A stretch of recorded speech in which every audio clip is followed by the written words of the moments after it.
டைனோசரோட காலம்னு சொல்றது நம்ம பூமியில இருந்த மிகப்பெரிய உயிரினங்கள் எல்லாம் வாழ்ந்த காலம். ஸோ அந்த காலத்துல டீரெக்ஸ், டிசரடாப்ஸ், வெலிகிராப்டர் மாதிரியான மிகப்பெரிய உயிரினங்களை பற்றியெல்லாம் நாம கேள்விப்பட்டிருப்போம். பட் அதே காலத்துல இந்த டைனோசரை விட மிக பெரிதான அண்ட் டேஞ்சரஸான கிரியேச்சர்ஸ் எல்லாம் இருந்திருக்கு. நிலத்துல, நீர்ல, வானத்துலன்னு சொல்லி எங்க பார்த்தாலுமே இப்படிப்பட்ட மான்ஸ்டர்ஸ் இருந்திருக்காங்க.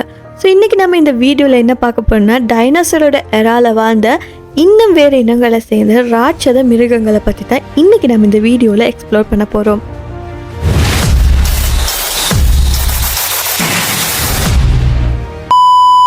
முதல்ல நம்ம வானத்தில் இருக்கிற ஒரு ராட்சசனை பற்றி பார்க்கலாம். அதுதான் ஹெட்சகாப்டெரிஸ்னு சொல்லக்கூடிய ஒரு உயிரினம். ஸோ இது ஒரு சாதாரண பறவை கிடையாது. இதோட ரெக்கைகளை விரிச்சா கிட்டத்தட்ட 40 அடி நீளமாக இருக்கும். ஒரு சின்ன விமானம் போல இருக்கும். ஸோ இதில் பயங்கரமான விஷயம் என்னென்னா, இது வானத்தில் மட்டும் இல்லாமல் தரையிலையுமே இறங்கி நடந்து வாழும். சின்ன சின்ன டைனோசர்ஸ், அது மட்டும் இல்லாமல் இன்னும் சில உயிரினங்கள் எல்லாம் இது தாக்கி அதோட உணவாக எடுத்துக்கொள்ளும். இதுக்கு நீளமான கழுத்தும் ரொம்பவே வலிமையான மூக்கும் இருக்குது. ஸோ ஒரே கடியில் இறை எல்லாத்தையுமே முடிச்சிடும். ஸோ அதுக்கப்புறமா நம்ம வானத்திலிருந்து அப்படியே கடலுக்குள்ளே போகலாம்.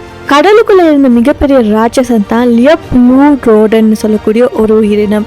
ஸோ இது மெகலடன் கிடையாது. இது டைனோசர் காலத்தில், ஜுராசிக் காலகட்டத்தில் கடலையே ஆட்சி செய்த ஒரு ராட்சசன்னு சொல்லலாம்.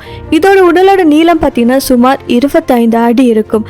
அளவு மட்டும் இல்லாமல் அதோட வேகமும் வலிமையும் மற்ற எல்லா கடல் உயிரினத்தையும் விட பல மடங்கு அதிகமாக தான் இருந்திருக்கு. இதுக்கு ரொம்பவே வலுவான தாடையும் கூர்மையான பற்களும் இருந்திருக்கு. ஸோ ஒரே ஒரு கடியில் ஒரு மிகப்பெரிய கடல் உயிரினத்தை கூட கடிச்சு சாப்பிட்டுரும். அது மட்டும் இல்லாமல் இந்த உயிரினம் கடலில் இருந்தால் வேற எந்த உயிரினத்துக்கும் தப்பிச்சு வாழ வழியே இல்லை. சத்தம் இல்லாமல் கிட்ட வந்து ஒரு நொடியில் அதை தாக்கிடும்.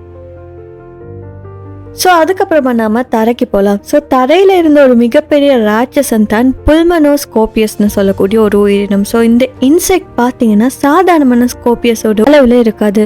இது ஒரு மனித குழந்தையோட அளவுக்கு பெரியதாக இருந்திருக்கு. இருட்டான காடுகளில் தான் இது மோஸ்ட்லி இருக்கும். ஏன்னா அங்கே தான் வேட்டையாடவும் கூட. இதுக்கு ரொம்பவே கூர்மையான கொம்புகள் எல்லாம் இருக்குது. ஏன்னா அந்த கொம்புகளுக்கு பயங்கரமான விஷமும் இருக்குது.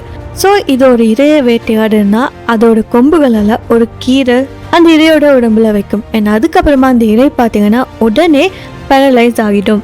ஸோ அவ்வளோ விஷம் இதுக்குள்ளே இருக்குது. பார்க்குறதுக்கு இது ஒரு இன்செக்ட் தானேன்னு சொல்லி ஸ்கிப் பண்ணிட்டு போயிடலாம். பட் அந்த காலத்தில் இருந்த மிகவும் பயங்கரமான ஒரு இன்செக்டாக இந்த புல்மனோஸ்கோபியஸ் இருக்குது. அடுத்து நம்ம திரும்பவும் நீருக்கே போகலாம். ஸோ அந்த காலத்தில் நீரில் இருந்த ஒரு ராட்சச மீன் தான் இந்த டங்லியோட்டியஸ்ன்னு சொல்லக்கூடிய உயிரினம். ஸோ இது ஒரு ஃபிஷ் தான் நினச்சி நம்ம அண்டர் எஸ்டிமேட் பண்ணக்கூடாது. ஏன்னா அந்த காலத்தில் இருந்த ரொம்பவே டேஞ்சரஸான ஒரு மீன் இதை சொல்லலாம். ஸோ இதுக்கு பார்த்தீங்கன்னா பற்கள் இல்லை, ஆனால் வலுவான தாடைகள் இருக்குது. ஸோ அந்த ஜோவில் இருக்கிற போன் பிளேட்ஸை ஸ்டீல் நைஃப் மாதிரி இது கட் பண்ணி யூஸ் பண்ணும். இதோட ஹெட் ஃபுல்லாக பார்த்தீங்கன்னா ஆமர் தான் இருக்கும். ஸோ அட்டாக்லேருந்து இதுக்கு ஒரு மிகப்பெரிய ப்ரொடெக்ஷனாக இது இருக்குது. ஒரு பைட்லேயே அந்த இரையை ஸ்லைஸ் பண்ணிடும்னு சொல்லலாம். அதுக்கப்புறமா வானத்தில் இருக்கக்கூடிய இன்னொரு ராட்சசன் தான் இந்த கெட்ஸாகாட்லஸ்ன்னு சொல்லக்கூடிய ஒரு உயிரினம். ஸோ இது பறக்கக்கூடிய மிகப்பெரிய உயிரினங்களில் ஒன்றுன்னு சொல்லலாம். இதோட ரெக்கைகளை விரித்தா சுமார் 35 அடி அளவுக்கு இருக்கும். என் உடல் முழுவதும் பார்த்தீங்கன்னா பல மடங்கு மனிதனை விட பெரியதாக இருந்திருக்கு. ஒரு சின்ன விமானம் போல தான் எதுவுமேன்னு சொல்லலாம். இது ஒரு சாதாரண பறவை போல இல்லை, தரையில இருந்து குதித்து பறக்கும். அதே சமயம் உயரமான வானத்துல ரொம்ப தூரம் கிளைட் பண்ணக்கூடிய திறமையும் இதுகிட்ட இருக்குது. ஸோ இதுக்கு நீண்ட கழுத்து, வலுவான நாக்கு இதெல்லாம் இருக்குது. அதனாலே சின்ன சின்ன டைனோசர்ஸ், விலங்கு இது எல்லாத்தையுமே எளிதாக பிடித்து சாப்பிட முடிஞ்சிருக்கு. இதோட கண்களும் ரொம்பவே கூர்மையாக இருந்திருக்கு.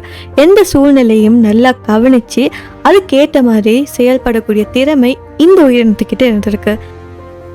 அண்ட் லாஸ்ட்டாக பார்க்க போகிறது பார்த்தீங்கன்னா பழங்காலத்தில் வாழ்ந்த இன்னொரு உயிரினம் பரசோராத்தெரியம்னு சொல்லக்கூடிய ஒரு உயிரினம். ஸோ இது பார்த்தீங்கன்னா நிலத்தில் வாழ்ந்த மிகப்பெரிய விலங்குகளில் ஒன்று. இதோட உயரம் ஒரு ஜிராஃபையும் யானையும் கலந்த மாதிரி இருக்கும். உடலும் ரொம்ப பெருசாக இருந்திருக்குது. இது பார்த்தீங்கன்னா தாவரங்களை தான் உண்ணுது. ஆனாலுமே இதோட அளவு ரொம்பவே பெருசாக இருந்திருக்கு. இதோட கழுத்தோட நீளம், கைகள், கால்கள் இதெல்லாம் ரொம்பவே வலிமையாக இருந்திருக்குது. பெரிய மரங்களை இழுத்து சாப்பிட்ற திறனும் இதுக்கு இருந்திருக்குது. ஸோ இப்படி இந்த டைனோசரோட காலத்தில் டைனோசரை தவிர இன்னும் மிகப்பெரிய உயிரினங்கள் எல்லாம் ஆட்சி செஞ்சுக்கிட்டு தான் இருந்திருக்கு. ஸோ டைனோசரோட காலம் டைனோசருக்கு மட்டும் சொந்தமானதில்லை, அதை விட இன்னும் நிறைய உயிரினங்களும் இருந்திருக்கு. எர்த் ஃபுல்லாகவே மிகப்பெரிய மான்ஸ்டர்ஸ் எல்லாம் டாமினேட் பண்ணிக்கிட்டே இருந்துச்சுன்னு சொல்லலாம். ஸோ இந்த வீடியோ உங்களுக்கு பிடிச்சிருந்தா மறக்காம இந்த வீடியோ லைக் பண்ணி ஷேர் பண்ணி மறக்காம நம்ம யூடியூப் சேனலையும் சப்ஸ்கிரைப் பண்ணிக்கோங்க.